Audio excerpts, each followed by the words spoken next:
I had been toying with the idea of driving to Montgomery and knocking on the commissioner's door, and I couldn't make a decision about doing that. And after that lunch, I left, and I said, I'm doing it. It was noon. I had been awake by the end of the day, I'd been awake for 36 hours.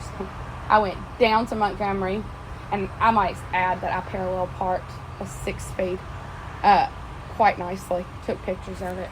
Side note, squirrel, my ADHD, sorry. I was just so proud because it was a 6-speed and I was on a hill. Anyways, I went, and I hate to jump around. Again, this is hard for me, recalling all the events and details. But I went to Montgomery and walked right into the commissioner's office, and in so many words told them the injustice that had been done and that I demanded to speak with someone immediately. And they did send out a representative of the commissioner's office. She sat with me for 2 hours. She listened to recordings. She took detailed notes of every single detail that I laid out for her, and I literally was with her for 2 hours. She called me 2 days later. That was on a Wednesday.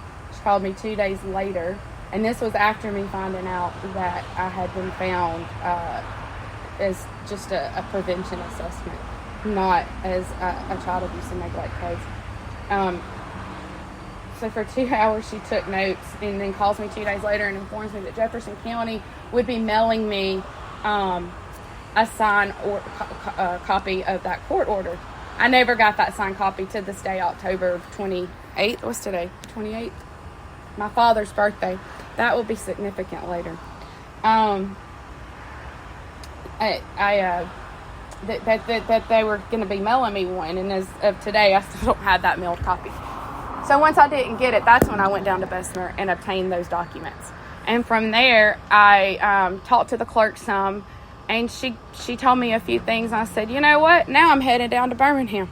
So I went down to Birmingham Family Courthouse, because she said that was where it had been transferred to the Birmingham Family Court versus Bessemer Family Court, which makes absolutely no sense because that's still the same venue. I went in there and I filed a motion for an immediate hearing on my own accord. And I wrote a novel, and I quoted all kinds of court cases, RC consent decree, and I was immediately awarded a court date of March 17th. And I immediately left there. My cousin owns a large law firm in downtown Birmingham, Maples, Tucker, and Jacob. I come from an Italian background. That can explain a little bit of my mouth and personality.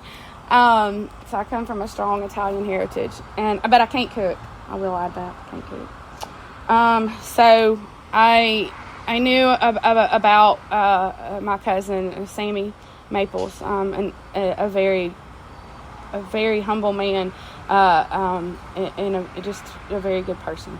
And none of the attorneys were there, but I went down there straight from the family courthouse in Birmingham with my stack of phone records, these pickup orders, the petition to file the motion to be granted a pickup order. And mind you, these attorneys at DHR, they just go off what the worker's saying, and they just sign them left and right all day long. They don't look into anything. And then they just go off the worker's word, which is why he stood up there in court that day, just throwing me and my husband just under the bus left and right, because he's just going off what the worker said, didn't do any of his own due diligence. So I go down there, and the clerk for my cousin took the time to listen to my entire story.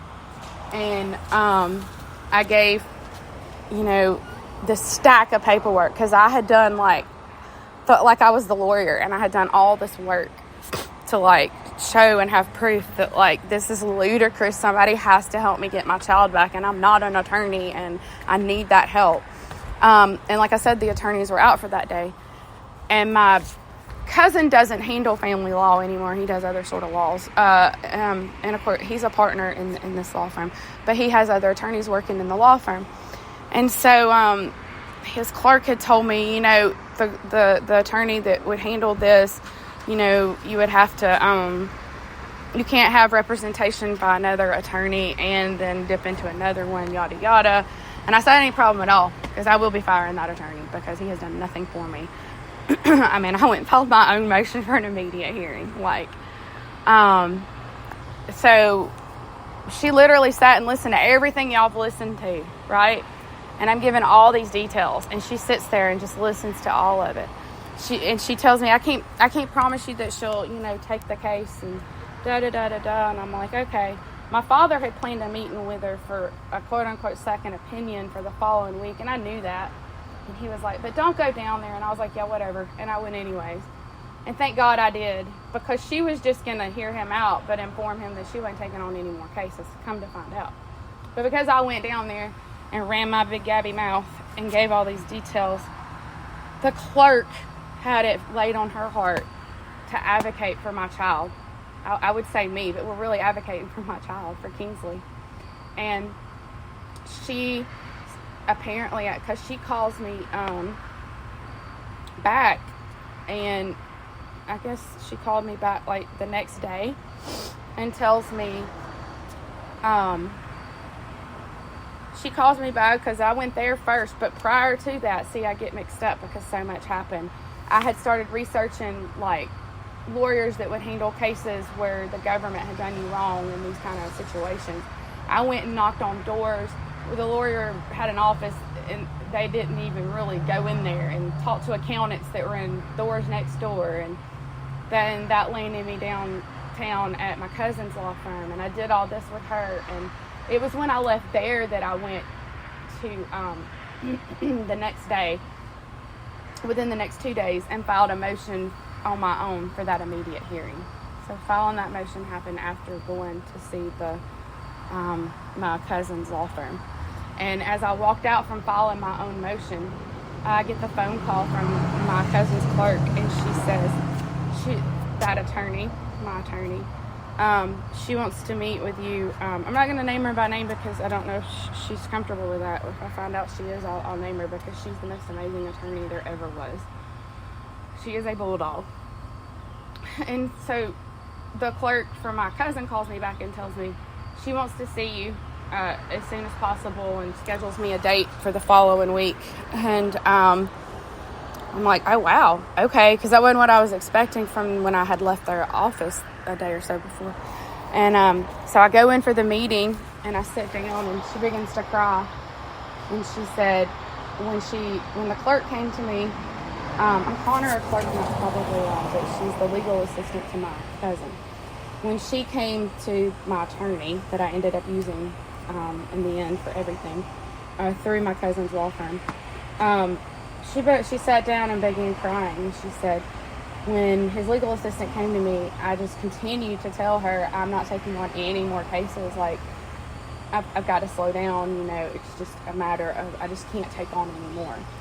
But that legal assistant was so persistent that my now attorney said okay, and gave in, and flipped through everything I had brought up there. And she said that when she got to the part of where I had taken my son to Focus MD, which is a specific doctor for children suffering from severe ADHD, ADD, autism, all kinds of different mental health, disorders. She said she just started crying because she said, this could have been me. Like, what if someone got mad at me and called? I have a son the same age, and I'm filling out the paperwork now for him to go to that, and the red tape to get him in is just overwhelming. And I knew when I saw that you had completed that and followed through with it, and he had been going already on a regular basis, aside from his regular doctor, that something was way off with these allegations. And she just started crying. And instead of 1 hour, she spent 2 hours with me, because we had paid up front for the hour. And just looked at me and said, I don't know how I know, but I'm just telling you that everything's going to be okay. It's going to be okay. And I left there with confidence that she would be able to rear the ugly heads of this horrible family court system, child welfare system of right here local anyways, that I was battling. And I was just overwhelmed with gratitude that someone was hearing me and not judging me, because I couldn't even take him to the doctor anymore because my dad wanted everybody to know he had custody. And They treated my husband and I like, we didn't matter, and our opinions about our son no longer mattered anymore. And I left from that lawyer's office feeling like someone's finally hearing me. I'm finally making a breakthrough. And, I had all these recordings. I had been to the commissioner's office, like I said. I had letters stating, the day after that it was closed as a prevention assessment. Like, how did this happen? And so by the grace of God, he put her in my life and gave me the to do what I'm doing right now, and to chase down every lead and knock on every door I could think of to make something rock and roll would happen towards getting my child back. So while in that meeting with her that day, I got a phone call from what was to become my son's new GAL, guardian ad litem. In the mix, it changed because these are appointed people. I don't get to retain an attorney for my child because they say that's a conflict of interest, right? And was providing, the news that she was the new GAL, and that, we had that court date, and it was set for March 17th. So within, just a couple days, I found out that of a court date, and that the judge was assigned immediately, because after I filed my immediate motion, I walked my happy tail right up them family court steps that I had walked up a many a time and fought for other children. And I knocked on every door that I could knock on till someone was like, "Oh, okay, may I help you?" And they opened the door and they welcomed me in and they listened to me. Of course, I didn't give them the whole rundown. And they looked up the motion for an immediate hearing that I had filed and said, "Well, it's in there, and they've assigned you a judge, but there's no court date, and nobody from that judge's chambers is in right now. So unfortunately, we have to wait." And there was a few other kinks in the mix as to the reason that it took from I think it was that Thursday or Wednesday to that following Monday or Tuesday. It may have been a week before I got news of the exact date. But I went back up there one or two more times, knocking on doors, trying to find answers about a court date. And in the interim of being in that one judge's chamber, who told me, well, a judge was assigned immediately, run into an old DHR worker that I had as a colleague that actually trained me. And she was in complete disbelief, and she told me of an attorney to contact that does the sort of work towards fighting for children in sort of similar situations, and that's what landed me at that first attorney's office that he just had an office for you in there, and I talked to those attorneys. And then, so I found out at that meeting with my attorney that I finally got, that I did have a court date, and it was March 17th.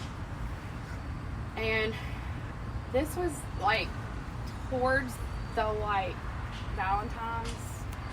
It was around then. So I had 3 to 4 weeks. I still had to wait to go to court. And this whole time we had no unsupervised visitation with our child. A team of friends hovered around us, and my son was able to go somewhere every weekend and stay between one cousin's house, my childhood friend, her sister's house, my husband's childhood friend and wife's home, and a few other friends that were, previous neighbors and contractors that my husband had recent in the last year become good friends with, because there's one big plumbing company in town that's been around a long time, and he has children that own their own plumbing companies, and these people all showed up on that court date too. But I will stop there, because the next episode where we'll go into the courts and the crazy spiraling of the court system and what happened thereafter, that then spirals into more life-changing events for my husband and I. and then the mix.